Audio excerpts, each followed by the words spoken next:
நான் முதல்வன் திட்டத்தின் ஓர் அங்கமான ஸ்குவாட்டின் கீழ் டோக்கியோ பல்கலைக்கழகத்தில் இன்டர்ன்ஷிப் பயிற்சி முடித்து சென்னை திரும்பிய தமிழக மாணவிகளுக்கு உற்சாக வரவேற்பு அளிக்கப்பட்டது.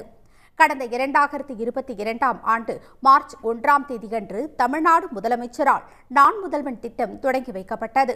தமிழ்நாடு திறன் மேம்பாட்டுக் கழகத்தின் சார்பில் கல்லூரி மாணவர்களின் மற்றும் இளைஞர்களின் திறன் மேம்படுத்தி பல்வேறு துறைகளில் பயிற்சி அளித்து வேலைவாய்ப்புகளை அளிக்கும் நோக்கில் இத்திட்டம் செயல்படுத்தப்பட்டு வருகிறது.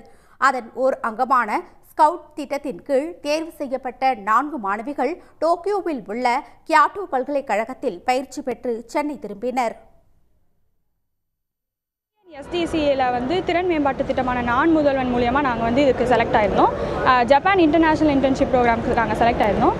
அதனை தொடர்ந்து நாங்கள் இப்போ கியோட்டோ யூனிவர்சிட்டியில் INCBI, அதாவது initiative for intelligent gem bio informatics என்ற ஒரு கொலாபரேட்டிவ் ரிசர்ச் சென்டரில் professor doctor Ganesh Namasivayam sir கீழே நாங்கள் இன்டர்ன்ஷிப் பண்ணியிருக்கோம் சார்.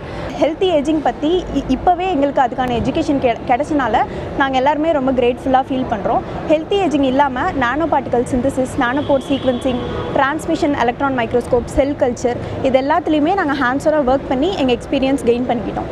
ஜப்பானில் கிடைச்ச எக்ஸ்போஷர்னால எங்கள் எல்லாத்தோட பெர்ஸ்பெக்டிவும் ரொம்ப அதிகமாக வைடன் அப் ஆயிருக்கு. நான் முதல்வன் திட்ட பயிற்சி பல்வேறு திறன்களை மேம்படுத்த உதவியதாகும். எதிர்காலத்தில் ஒருங்கிணைந்த செல் மேலாண்மை அறிவியல் துறையில் மேற்படிப்பு மற்றும் ஆராய்ச்சி மேற்கொள்ளும் அளவிற்கு நம்பிக்கை தந்து உள்ளது. இதற்காக தமிழ்நாடு அரசிற்கும் முதலமைச்சருக்கும் மாணவிகள் நன்றி தெரிவித்துக் கொண்டு உள்ளனர். நான் முதல்வன் ஸ்கவுட் திட்டத்தின் மூலம் கடந்த ஆண்டு 25 மாணவர்கள் லண்டன் பல்கலைக்கழகத்தில் இன்டர்ன்ஷிப்பை வெற்றிகரமாக முடித்து திரும்பினர். இதுவரை இத்திட்டத்தால் 20 லட்சத்திற்கும் மேற்பட்ட மாணவர்கள் பயனடைந்து உள்ளதாக தெரிவிக்கப்பட்டுள்ளது. உடனுக்குடன் செய்திகளை தெரிந்து கொள்ள சன் நியூஸ் பெல் ஐகானை கிளிக் பண்ணுங்க.